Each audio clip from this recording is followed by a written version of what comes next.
سورۃ العلق۔ اقرأ بسم ربک الذی خلق، خلق الانسان من علق، اقرأ وربک الاکرم، الذی علم بالقلم، علم الانسان ما لم یعلم۔ ام عائشہ رضی اللہ عنہ فرماتی ہیں، صحیح بخاری کی حدیث ہے کہ رسول اللہ صلی اللہ علیہ وسلم کو سچے خواب آیا کرتے تھے، اور خواب آتا اور پورا ہو جاتا تھا، خواب آتا اور پورا ہو جاتا تھا۔ اس کے بعد نبی صلی اللہ علیہ وسلم نے غار حرا میں خلوت اختیار کی، کئی راتیں وہاں گزر جاتی اور اللہ کی عبادت میں مصروف رہتے۔ یہ وہ وقت تھا جب عرب کے لوگ جاہلیت کے گھٹا ٹوپ اندھیرے میں ڈوبے ہوئے تھے، ہر طرف گناہ ہی گناہ تھا، لیکن نبی صلی اللہ علیہ وسلم اس گناہ کے دور سے بچا کے اپنے آپ کو رکھا۔ اور یہ سچے خوابوں کا پورا ہونا یہ وحی کی ابتدا تھی، اور اس کے بعد پھر باقاعدہ طور پر غار حرا میں پہلی وحی جبرائیل علیہ السلام لے کر آئے، یہی سورۃ علق کی پہلی 5 آیات تھی، اقرأ بسم ربک الذی خلق، خلق الانسان من علق۔ اب پہلی وحی کا پہلا لفظ جو تھا وہ اقرأ پڑھنے کا تھا، اور امر کا صیغہ لے کے آئے کہ پڑھ، حکم دیا پڑھنے کا۔ اور یہاں یہ ایک بات سمجھنے والی ہے کہ پڑھنا، قرآن کو پڑھنے کا حکم دیا تھا اللہ تعالیٰ نے جبرائیل علیہ السلام کے ذریعے کہ جا اپنے نبی کو بتا کہ اقرأ پڑھ، قرآن کو پڑھ۔ لیکن افسوس کہ ہمارے معاشرے نے اس قرآن کو چھوڑ کے باقی علوم کو سیکھنا فرض سمجھ لیا۔ قرآن کو سیکھنا فرض تھا، باقی علوم کو سیکھنا فرض نہیں تھا۔ نہ بھی سیکھا جاتا تو گزارا ہو سکتا تھا، لیکن ہم نے قرآن کو چھوڑ کے باقیوں کو فرض سمجھ لیا۔ حالانکہ قبر کے اندر باقی علوم کا نہیں پوچھا جائے گا سیکھا تھا یا نہیں سیکھا تھا، لیکن قرآن کا ضرور پوچھا جائے گا کہ یہ پڑھا تھا، سیکھا تھا، اس کو سمجھا تھا، یہ تو پوچھا جائے گا وہاں۔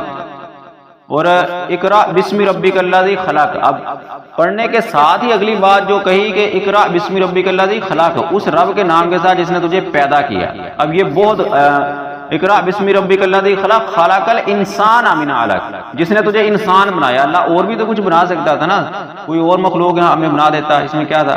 اللہ کے ہاں تو کوئی پوچھنے والا نہیں ہے، لیکن اللہ نے ساتھ ہی اپنی صفت اور انسان کے اوپر بہت بڑی نعمت جو تھی اس کا تذکرہ کیا کہ انسان تو پڑھ، تجھے انسان بنایا ہے، تجھے حیوان نہیں بنایا۔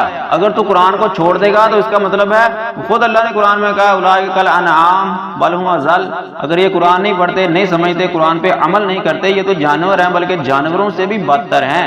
تو یہاں اسی صفت کا، اسی اللہ کی نعمت کا تذکرہ کیا کہ پڑھ، تجھے انسان بنایا ہے، خلق الانسان، تجھے جمے ہوئے خون سے پیدا کیا ہے، اور اپنے معزز رب کے نام سے پڑھ، اور اس نے تجھے قلم کے ذریعے علم سکھایا، وہ کچھ سکھایا جو تو جانتا نہیں تھا، قلم کے ذریعے علم سکھایا۔ یہ ہم جانتے ہیں کہ وہ کوئی بھی چیز پڑھنے سے اتنی یاد نہیں ہوتی، اگر پڑھنے کے ساتھ اس کو لکھ لیا جائے، رائٹ کر لیا جائے تو وہ زیادہ اچھی یاد ہو جاتی ہے۔ تو یہ قلم کے ذریعے اللہ نے تجھے علم سکھایا۔ تو قلم اس وقت بھی تھی، وہی کو لکھا جاتا، کاتبین وہی موجود تھے، وہی لکھی جاتی تھی، لیکن باقاعدہ طور پر یعنی ایک جگہ نہیں تھی، پتھروں کے اوپر، چٹانوں کے اوپر، کاغذوں، پتوں کے اوپر، اس چمڑے کے اوپر، اس طرح کی چیزوں کے اوپر وحی لکھی جاتی تھی۔ اور یہ 5 آیات وحی کی نازل ہوئی، اور اس کے بعد کچھ وقفے کے لیے وحی رک گئی، پھر کچھ اور وحیاں آتی رہیں، اور اس کے ساتھ پھر کلا ان الانسان لیطغی ان رآہ استغنی ان الی ربک رجعا، ہرگز نہیں، انسان سرکش ہو گیا۔ یعنی اللہ نے پڑھنے کا کہا اور یہ ساری کچھ بیان کیا، اور اس کے باوجود انسان نے سرکشی اختیار کی۔ الرآہ استغنی، وہ سمجھتا ہے کہ اس کا مال اس کو کافی ہے، یعنی اس کے پاس بڑا مال ہے تو وہ اس مال کے ذریعے دنیا و آخرت میں کیا اس مال کے ذریعے بچ جائے گا؟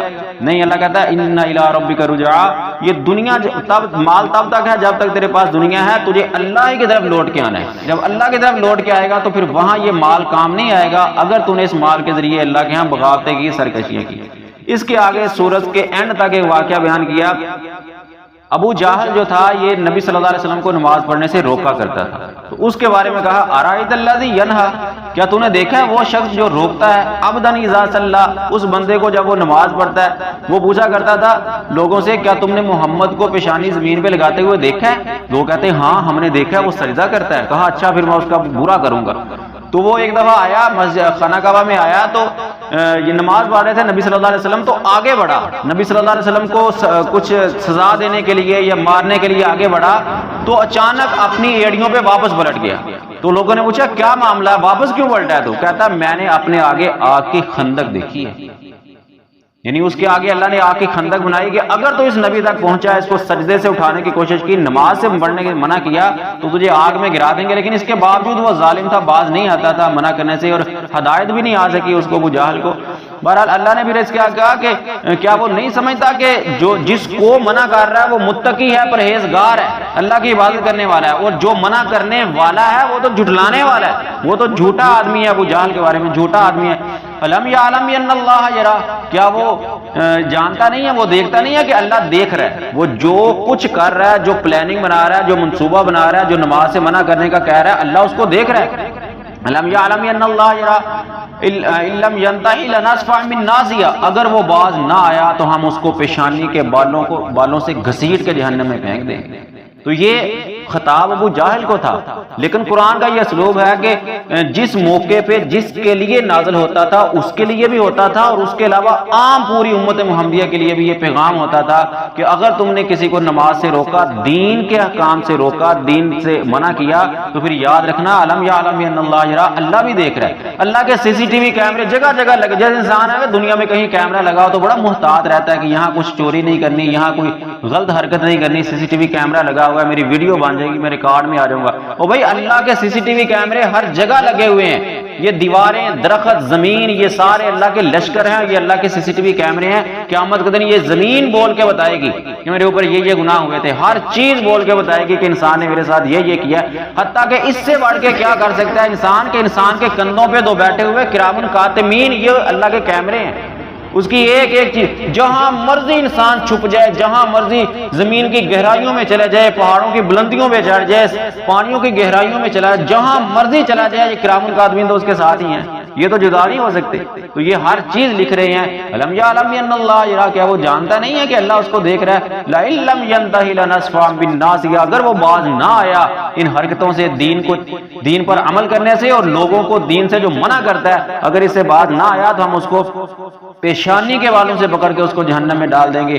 آخر میں پھر اللہ تعالیٰ نے حکم دیا نبی صلی اللہ علیہ وسلم کو کہ اس کی بات کو نہیں ماننا، اللہ کی پیروی کرنی ہے، اور اللہ کے سامنے سجدہ کرنا ہے، اور اللہ کے قریب ہو کے رہنا ہے۔ اور یہی صورت ہے جس کے اختتام پہ نبی صلی اللہ علیہ وسلم سجدہ تلاوت بھی کیا کرتے تھے۔